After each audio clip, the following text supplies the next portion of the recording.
এই যে শরীফ ওসমান হাদি গুলি করে তাকে খুন করলা, কি ছিল অপরাধ? তার একটাই অপরাধ। তার কথা শুনে দেখেন, 1 বছরে একটা কথা, একটা শব্দ কয়েক হাজার বার সে উচ্চারণ করেছে, ইনসাফ, ইনসাফ, ইনসাফ। বলেন, ইনসাফের সমাজ প্রতিষ্ঠার দাবি করবার কারণে আজ ঢাকার রাজপথে নির্মম ভাবে তার মাথায় গুলি করে তাকে হত্যা করা হলো। তার অপরাধ একটাই, ইনসাফের সমাজ সে দাবি করেছিল। 1,500 সন্তান আমাদের এখানে, স্কুলের ছেলেরা আছে, স্কুলের মেয়েরা আছে, কলেজের ছেলেরা আছে, ইউনিভার্সিটি, পাবলিক প্রাইভেট ইউনিভার্সিটির ছাত্ররা আছে, আমি আমার দেশের ছাত্ররা আছে, প্রায় 50 জনের বেশি আমার কওমি মাদ্রাসার ছাত্ররাও আছে। কে রক্ত দেয় নাই বলেন? বাংলাদেশের 64টা জেলার প্রতিটি জেলার সন্তানরা রক্ত দিয়েছে। কেন দিয়েছিল? সেই কথাটাই ওসমান হাদি বলেছে, ইনসাফের সমাজ চাই। বলেন, বৈষম্য বিরোধী আন্দোলন মানে কি? বৈষম্য বিরোধী মানি তো সমাজ থেকে আমরা বৈষম্য দূর করতে চাই। হে বাংলার ছাত্র জনতা, হে আমার বৃত্তবাহী জনতা, কৃষক, শ্রমিক, মজদুর, একটা কথা তোমরা শুনে রেখো, তোমরা যে বৈষম্যহীন সমাজ করবার চিৎকার করতেছো, তোমরা যে ইনসাফের জন্য চিৎকার করতেছ, সেই ইনসাফ, সে বৈষম্যহীন সমাজ যদি করতে চাও, আল কোরআনের সমাজ ছাড়া বিকল্প রাস্তা নাই।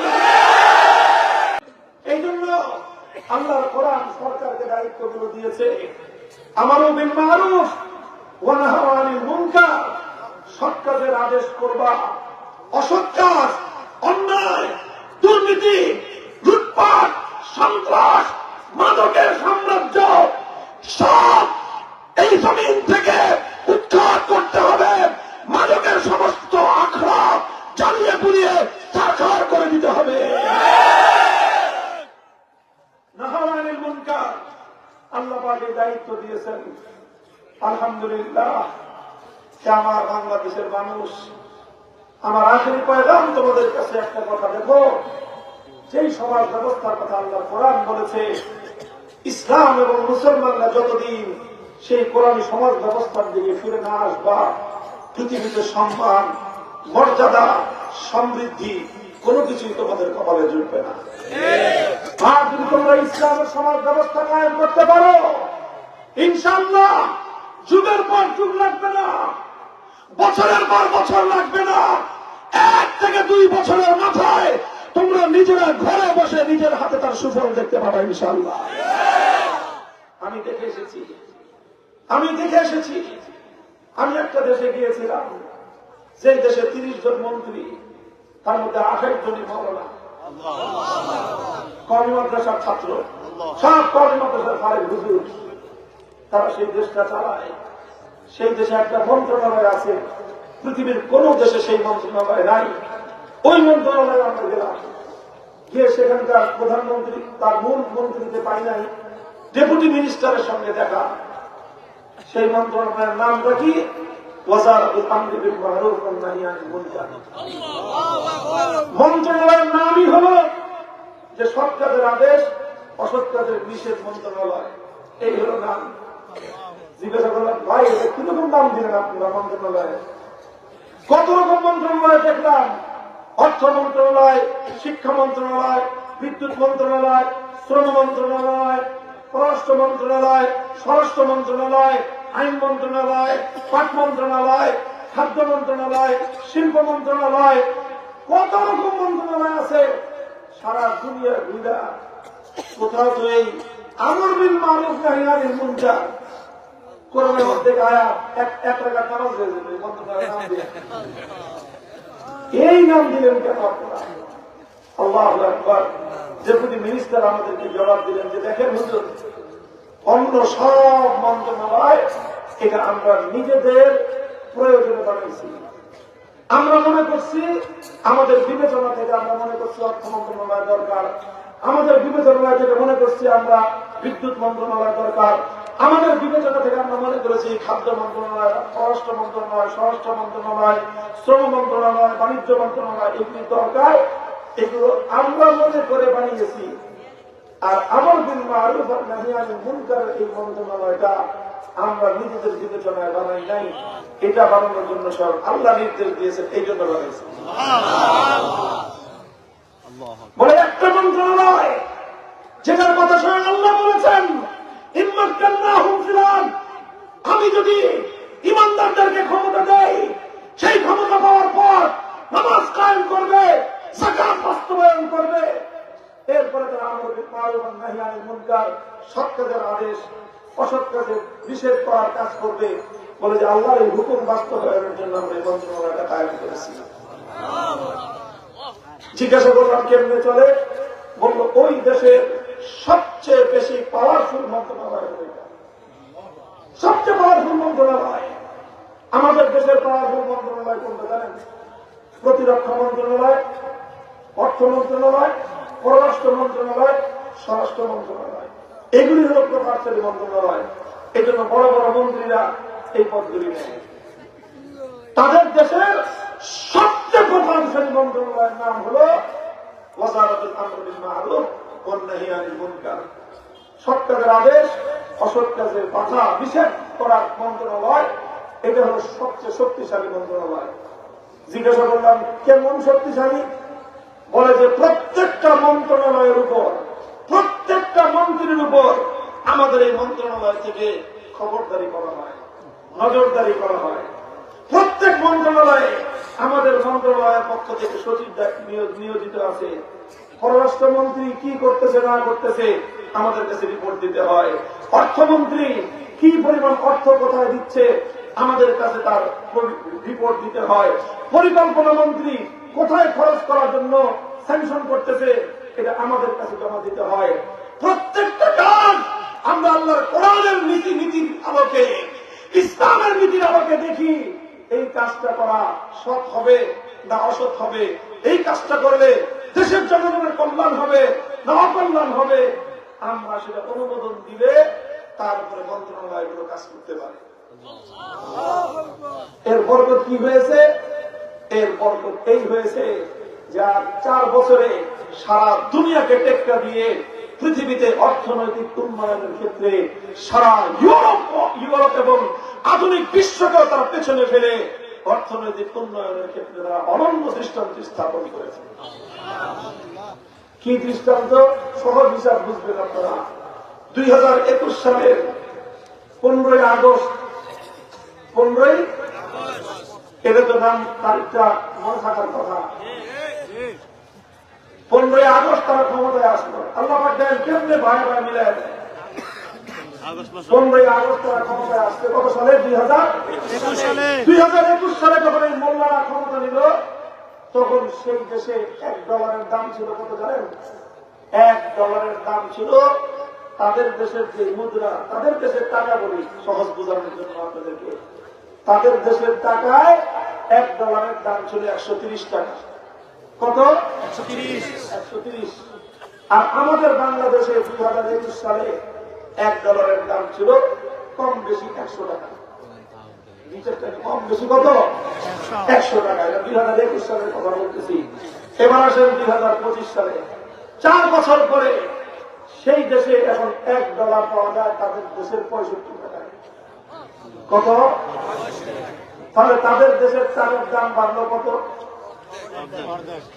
ডবল হয়েছে। কত হয়েছে?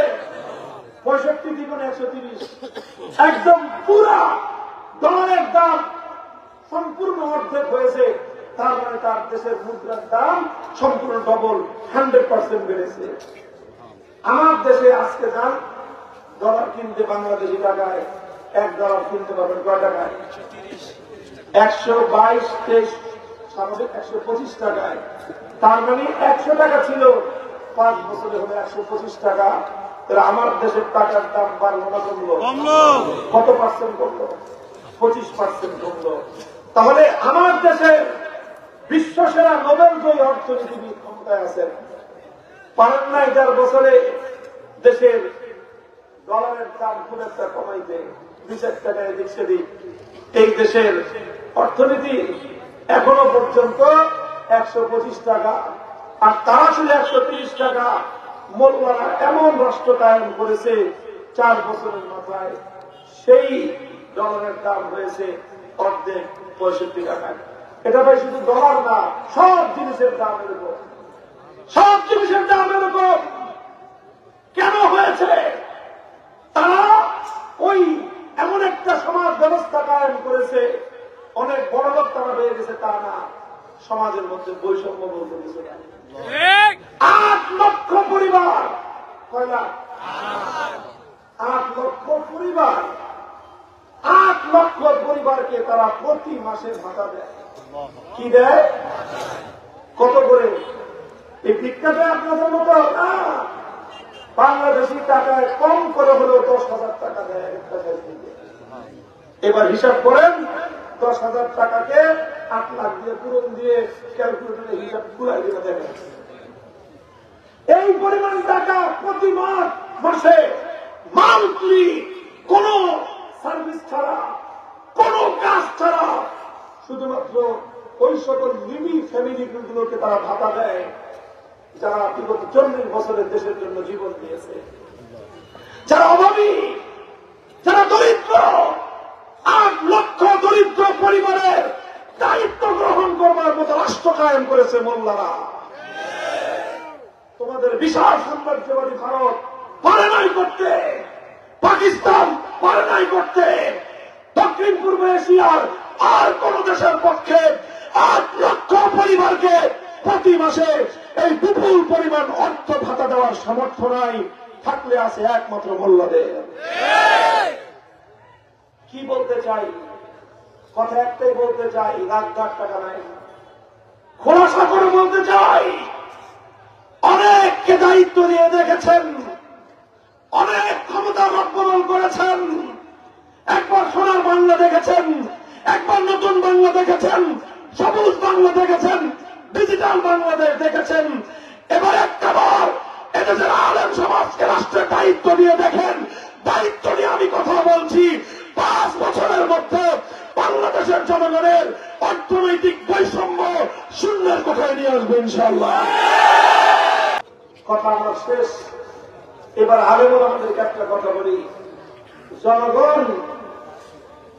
জনগণকে তো এই কথাটা বুঝাইতে হবে যে নেতৃত্বের প্রকৃত উপযুক্ত হল তারা যাদের পক্ষে আল্লাহর কোরআনের এলেম আছে তারা। এটা আলেমদের ব্যর্থতা যে আমরা এই জাতিকে কথাটা বুঝাইতে পারি নাই। হে জাতি, আপনাদেরও ব্যর্থতা আছে। আপনারা হুজুরদের কাছ থেকে শুধু পড়া মানি নেন, হুজুরদের কাছ থেকে শুধু মিলাদ পড়ান, হুজুরদের কাছ থেকে শুধু দোয়া নেন, হুজুরদিকে দিয়ে শুধু জানাজা পড়ান, হুজুরদেরকে দিয়ে শুধু বিয়া পড়ান আর বিয়া ফাঁসান। এই কাজগুলি ছাড়া হুজুরদেরকে আর কোনো কাজে লাগান না। অথচ হুজুররা আসলে এই কাজগুলো তাদের খুবই পার্ট টাইম কাজ। হুজুরদের আসল কাজ হলো শান্তির সমাজ বিনির্মাণ করা। আসল কাজ হলো জুলুম এবং ইনসাফ, জুলুমের বিরুদ্ধে ইনসাফ কায়েম করার লড়াই চালানো।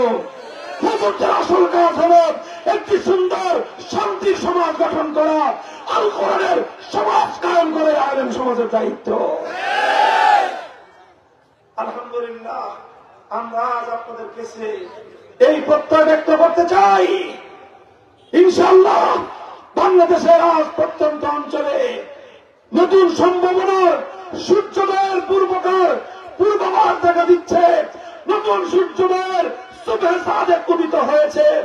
ইনশাআল্লাহ আজ আমরা আশাবাদী, আগামীর বাংলাদেশ হবে ইসলামের বাংলাদেশ, আগামীর বাংলাদেশ হবে খেলাফতের বাংলাদেশ, আগামীর বাংলাদেশ হবে আল কোরআনের বাংলাদেশ। সেই বাংলাদেশ গড়ার জন্য আপনারা আপনাদের রিপোর্ট, আপনাদের শ্রম দিবেন, শ্রম দিবেন তো ইনশাআল্লাহ। ঘাম ঝরানো মেহনত করতে হবে, করবেন। আল্লাহর কাছে চোখের অশ্রু দিয়ে ফরিয়াদ জানাতে হবে, সফলতার জন্য করবেন। ঘামের অশ্রু দেওয়ার পর বিপ্লবের জন্য মাটি উর্বর হয়ে যাবে। এরপরে একটা চূড়ান্ত বিপ্লবের প্রয়োজন হবে। সেই বিপ্লবের জন্য যদি প্রয়োজন হয় শহীদি ঈদগাহে বুকের তাজা শাহাদাতের রক্ত দেওয়ার জন্য কারা প্রস্তুত থাকবো?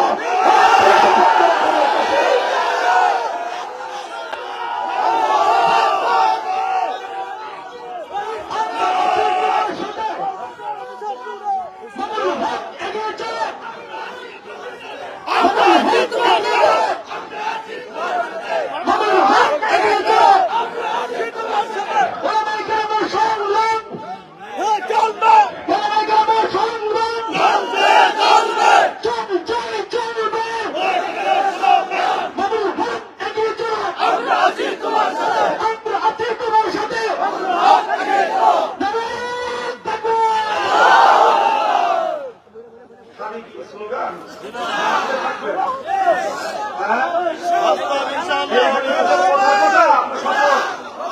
বলেন শপথ অঙ্গীকার কার সাথে বলেন কার সাথে আল্লাহ পাক রব্বুল আলামিন আমাদের এই শপথকে কবুল ফরমান।